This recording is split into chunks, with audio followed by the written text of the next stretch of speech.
What's up, everybody? It's your boy, Phil Shocker, the 90s Hedgehog here, and I am doing my G8DL team recap video here for you guys.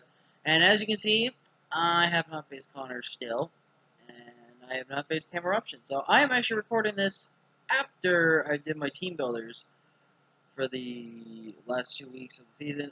I really couldn't rank my team because of performance value and stuff. So I ranked it the best I could based on just knowledge, and actually this is a little messed up here.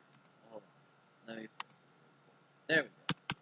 So this is gonna be the recap. Obviously we also put mons that we've had on the team originally, so I wasn't gonna put all the rain team mons on there because that was technically a post draft thing, so the final draft was the final draft. So if you guys can hit the like button if you want, show your love and support throughout the season that you guys did. Thank you all for that. If you're ready, hit that subscribe button and join the Push Shocker crew today because I have a lot of draft league content coming here for you guys, and definitely be on the look for some other content like Sonic content, maybe some other type of videos as well, discussions and stuff. So definitely be ready and to be on the lookout for that. So let's discuss the season. First, let's discuss the mons that didn't get to stay with us this season. Celebi, which I'm really disappointed about because Celebi could have been so good. I think there was a week we brought Celebi, but Celebi didn't get to hit the field because other mods. Excuse me, other mods did what we needed to do, but Celebi, I really want to try in Gen 8 format because of no hidden power. And no hidden power is just so really good. Also, did I not notice, but did Showdown really, emphasize the graphics on these things now?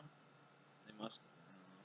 But nonetheless, I definitely think it's something that is good in the Gen 8 format when there's no hidden power. And can still be really good. Sableye is always going to be one of my funny tricksters I ever use because it helped me beat Zach in our first ever time I played him. So Sableye still holds a special place in my heart, but it's just really frail and weak. But who knows? Maybe I'll try it in the future. It was really good for pranks or shenanigans. Aromatisse, we don't need to discuss much. I already used it much. Snorlax, I really do want to try Snorlax again. Snorlax is one of those ones that in the Gen 8 format is a little bit nerfed, but is still a very big, powerful, threatening mon. I really want to try using Snorlax again in the future. So that's that. Oh, excuse me. Oh, wrong one. Let's go over the bads, the bad to the worst, bad to good. Celigor, we're not even gonna talk about it. I didn't use him once this season, as you guys see. Vanillix, he's okay. He did as much as he can. Not really gonna talk about it. With these mons, we're gonna talk a little bit about. I don't know why they have the Ogre, but Hoot. Noctowl was interesting. I haven't used it in my last time using it for against Connor, but I don't know. Noctowl was different. It was one of those Pokemon that got really better with the Gen 8 moves and DLCs and stuff. So I don't know. I don't know if it's gonna be a bird or want to try again, because it's kind of really frail on the Phys side. But I don't know. It's definitely something different to draft, but yeah, it was okay. Haxorus, we all know I'm gonna love this band no matter what, and I will probably draft this thing a good amount of the time. It's a reliable dragon in my opinion, and it just gets to click buttons when you give this thing a choice band or a choice card. If you let the stage set up, this thing sets up for free and clicks a button, man. I love this thing so much. It's so good. Such a good dragon. I just really love it. It's so good. Umbreon. First time using Umbreon. Umbreon was good, reliable wall. It didn't get to do too much. I was really upset that the set we had versus Lady literally failed. It wouldn't have worked anyways because the Toxic Rope was there. If it wasn't for that, we could have done so much more with Umbreon, but in the end, Umbreon just couldn't be able to pull that much. And plus, Umbreon's a mon that's made to be defensive, not to be like an MVP mon for stuff like that. But of all the mons we've had that were semi-bad, and I'm not saying Haxorus was bad, it was kind of a late pickup for Haxorus, so.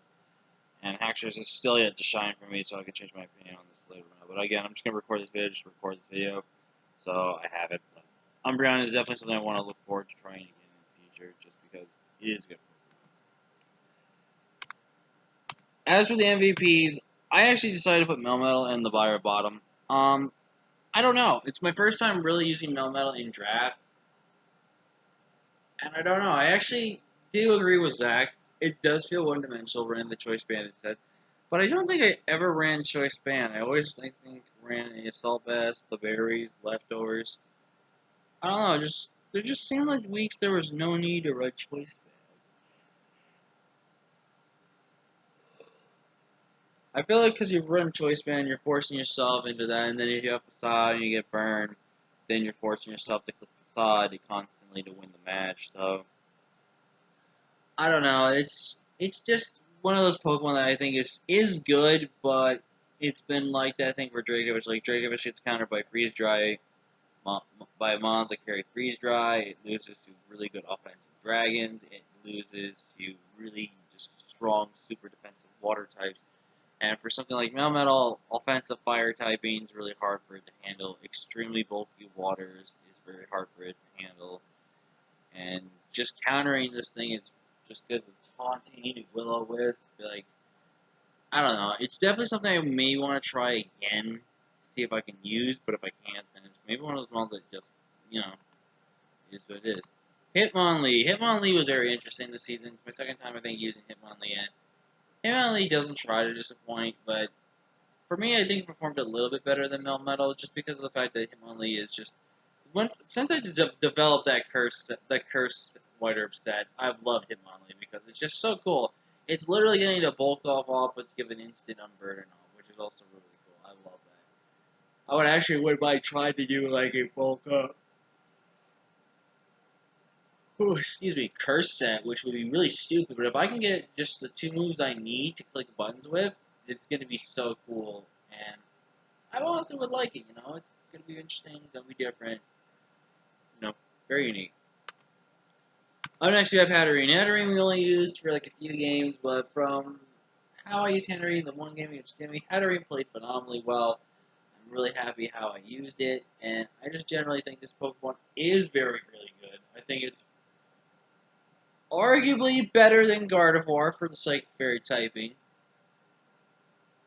but I would say Gardevoir does add a little more stuff to it than this one, but I think Hatterene is just generally a phenomenal. It's probably definitely a 10, top 10 Gen 8 Mon, both from competitive and just from the way it is in general. I really, really do want to try Hatterene again, though, League where I could start with it, because Hatterene is just a very good Pokemon. Seismitoad. I think Seismitoad performed well for my expectations of using it. I think I've used it relatively, really defensively. I think I used it for its offensive capabilities really good. We just had very bad luck with prep sometimes with it, like the Yacha Barrier against Real when he didn't bring the Ninetales. We basically had a useless Toad with an item, so Toad did do well. It took the hits we needed to do. And try to get rocks up, be utility wise, knock off the Swift Swim sets, which I hope I can try to use Rain again and try to use it on that. It's really good. I think the Poison Touch stuff came in clutch. I definitely think the Water Absorb can be really good. I just generally think Touch is a very good Pokemon. G-Max Gengar. Gengar didn't get to do a whole lot for us, but Gengar definitely did what it does best, and it's just click a button and click an attack. For a Pokeball rule, it is definitely one of those mons that is definitely one of the best G-Maxes to abuse that rule because of Trick, where in legal terms of a draft league, by using Trick you swap items, but as long as your G-Max holds the dust, like holds a Pokeball, by legal terms, Trick is allowed on Gengar, and Gengar can trick away a Pokeball and get something like, say, a Black Sludge, get something like a Choice Card or a Choice Specs, and then Gengar can just go and click buttons, which makes Gengar, in rulings like this, one of the best G-Maxes. I guess I didn't really get to use Gengar as much as I want. I guess it was maybe because of an item or something like that, but I definitely would want to try giving Gengar another try. MVP of this team, honestly, for me, was just Rotom. Rotom is just so good this season, and it's definitely become hands down my favorite Rotom form ever of Rotom, and I just love it so much. It's just the offensive capabilities of this thing, plus with Heavy Duty Boots, is just stupidly annoying. The defensive sets are way much more better now because of Heavy Duty Boots. This thing is just a great overall mon, and I definitely think he just put in the work that he needed to do to really just click buttons and be able to be reliably defensively and good on the team, and I just love it. But that's our season, guys. Leave a like, comment, share, subscribe. I hope you guys enjoyed our run. I hope we can maybe try back next time. But until next time, guys, I'm Phil Chocolate Nice Hedgehog. ace.